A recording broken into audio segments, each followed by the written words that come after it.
Assalamualaikum warahmatullahi wabarakatuh. Perkenalkan, nama saya Rizky Awanar Fauzan. Saya dari Prodi Teknik Kimia ingin menyampaikan atau mempresentasikan hasil dari tugas saya, yakni berjudul Teknik Polimerisasi dari PVC. Oke, di sini ada material PVC dan mekanisme reaksinya. Di slide pertama tentunya ada jenis polimer PVC. Yang pertama ada identitas polimer, yakni PVC atau polyvinyl klorida, yakni polimer termoplastik yang terbentuk dari polimer vinyl klorida CH2 CHCl. PVC memiliki struktur rantai linear dengan sifat amorf dan berat molekul tinggi, menjadikannya salah satu plastik paling banyak digunakan di dunia. Ada pula sifat dan karakteristiknya. PVC bersifat keras dan kaku dalam bentuk murni grid PVC, namun dapat dilunakkan dengan menambahkan plasticizer. Memiliki ketahanan kimia tinggi, isolator memiliki yang baik serta tahan terhadap api dan cuaca, sehingga cocok berbagai aplikasi industri dan konstruksi. Kita ke next, lanjut topiknya. Ada teknik polimerisasi PVC. Di sini ada polimerisasi suspensi menghasilkan partikel PVC berukuran 100 sampai 180 cocok untuk aplikasi rigid atau pipa. Profil polimerisasi emulsi menghasilkan partikel lebih luas 0,1 sampai dengan 1 um untuk aplikasi pasta dan coating. Di sini ada polimerisasi bulk menghasilkan PVC dengan kemurnian tertinggi dan bebas residu surfaktan, ideal untuk aplikasi medis dan film transparan. Namun pengendalian panas reaksi lebih menantang.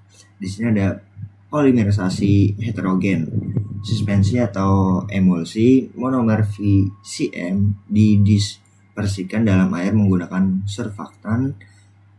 Reaksi berlangsung dalam fase terdispersi dengan inisiator larut monomer atau suspensi atau larut dalam air. Yang next selanjutnya ada polimerisasi homogen, bulk atau massa. Bulk atau massa itu di dalamnya ada monomer VCM murni dipolimerisasi tanpa pelarut. Fasenya tunggal, homogen pada awal reaksi menghasilkan PVC kemurnian tinggi dengan konversi terkontrol. Next selanjutnya ada metode polimerisasi PVC. PVC diproduksi menggunakan 3 metode polimerisasi utama. Setiap metode menghasilkan karakteristik produk yang berbeda namun digunakan sesuai kebutuhan aplikasi. Yang pertama ada polimerisasi suspensi. Monomer VCM didispersikan dalam air dengan bantuan suspensi agen. Sistem heterogen dan inisiator larut dalam monomer menghasilkan butiran PVC berpori ukuran 100 sampai 180 Di dalam metode ini metode paling umum, adanya 80% dalam produksi global. Selanjutnya ada polimerisasi emulsi. Monomer VCM diemulsikan dalam air menggunakan surfaktan. Sistem heterogen dengan inisiator larut air menghasilkan partikel PVC sangat halus dari 0,1 hingga 1 mm. Di sini ada berupa lateks digunakan untuk aplikasi pasta dan coating. Selanjutnya ada polimerisasi bulk atau massa. Polimerisasi VCM tanpa pelarut atau media dispersi. Sistem homogen pada tahap awalnya itu menjadi heterogen dan menghasilkan PVC kemurnian tinggi dengan sedikit kontaminan. Lalu ada proses 2 tahap, polimerisasi lalu polimerisasi utama. Nextnya ada mekanisme reaksi. Terbagi ada berapa nih? 2, inisiasi dan propagasi. Reaksi dimulai dengan dekomposisi inisiator atau benzoil peroksida, itu menghasilkan radikal bebas. radikal bebas menyerang monomer vinyl klorida, lalu membentuk radikal rantai aktif. Lalu ini ada hasilnya, jadi seperti ini. Lalu ada tahap propagasi berlanjut dengan penambahan monomer secara berulang hingga rantai polimer terbentuk. Lalu ada terminasi dan hasil reaksi. Terminasi ini terjadi melalui kombinasi dua radikal, rantai coupling atau disproporsionasi menghasilkan rantai PVC inaktif. Produk akhir berupa polimer linier dengan derajat polimerisasi tinggi. Dan struktur ini juga menentukan sifat mekanik, termal, dan kimia PVC yang unggul sebagai material industri. Next selanjutnya ada sistem reaktor polimerisasi PVC. Pemilihan sistem reaktor menentukan kualitas ukuran, partikel dan efisiensi produksi PVC. Setiap jenis reaktor memiliki karakteristik operasi yang berbeda sesuai skala dan kebutuhan proses. Yang pertama ada reaktor batch berpengaduk. Ini tuh digunakan pada polimerisasi suspensi PVC, monomer VCM dan air diaduk dengan pengaduk mekanis. Dengan suhu dijaga 50-60 derajat Celcius, tekanannya 6-12 bar. Ini tuh dan menghasilkan partikel PVC seragam berukuran 100-150 mikron. Selanjutnya ada reaktor autoklaf bertekanan. Ini dapat digunakan pada polimerisasi emulsi dan suspensi skala besar. Beroperasi pada tekanan tinggi hingga 15 bar, dilengkapi sistem pendinginan jacket atau mengontrol eksotermisitas reaksi polimerisasi VCM. Di sini selanjutnya ada yang ketiga, reaktor kontinu atau CCR. Reaktor alir tangki berpengaduk kontinuitas untuk produksi massal PVC. Umpan VCM masuk secara kontinu. Produknya keluar terus-menerus, efisiensinya tinggi, lalu distribusi berat molekul lebih luas. Ini tuh cocok untuk industri skala besar. Selanjutnya ada hasil polimerisasi. Di sini ada diagramnya menunjukkan item 1 hingga item 4. Suspensi menghasilkan PVC dengan berat molekul 50.000 hingga 150.000 gram per mol. Propositas tinggi dari 0,25 hingga 0,40 mili per gram. Dan kemurnian baik. Partikel berukuran 100-180 mudah diproses dan digunakan untuk pipa profil dan lembaran kaku. Emulsi menghasilkan partikel sangat halus 0,1 hingga 1 Berat molekul lebih tinggi namun kemurnian lebih rendah. Akibat residu surfaktannya, ini tuh cocok untuk pasta PVC atau plastisol. Bulknya menghasilkan kemurnian tertinggi tanpa residu medium namun terkontrol panas lebih sulit.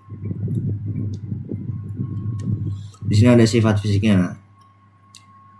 Jenis kekuatan fisika ada kekuatan tarik, kekuatan benturan berlekuk, koefisien ekspansi termal, suhu penggunaan maksimum, kepadatan.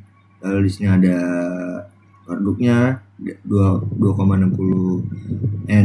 Newton per milimeter kubik, 2,045 kilojoule per meter kubik, 80 kali 10 6.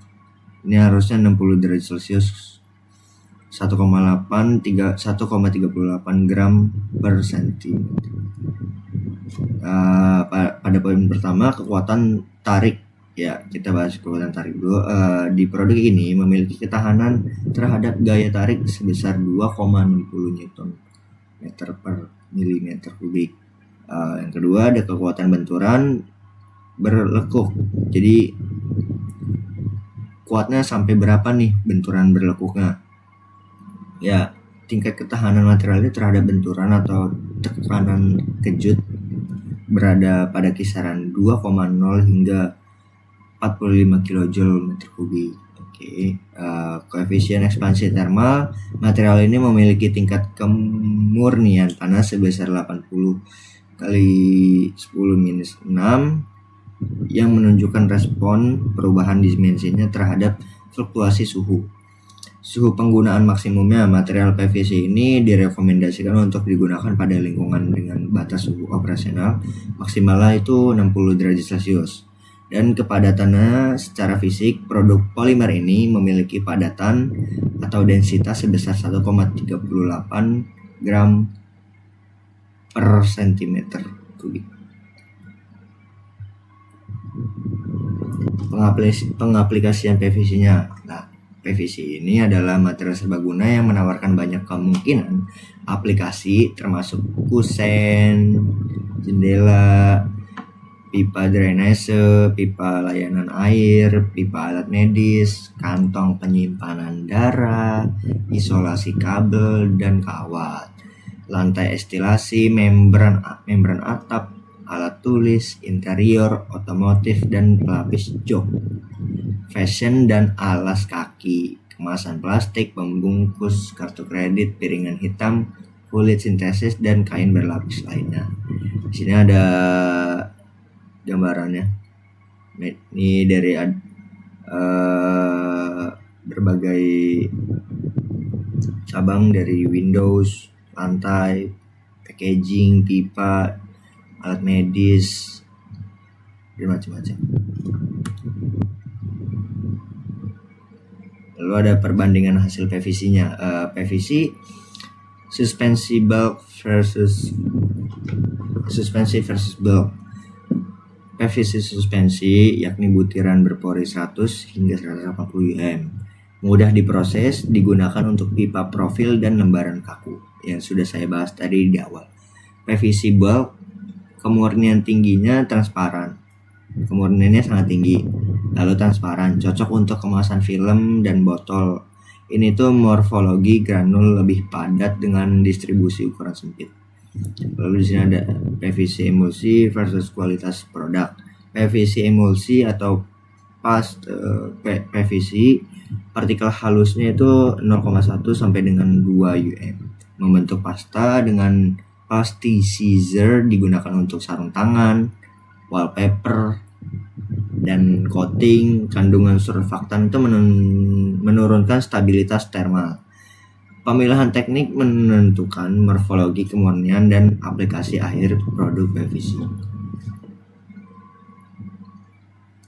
Jadi mungkin segitu saja dari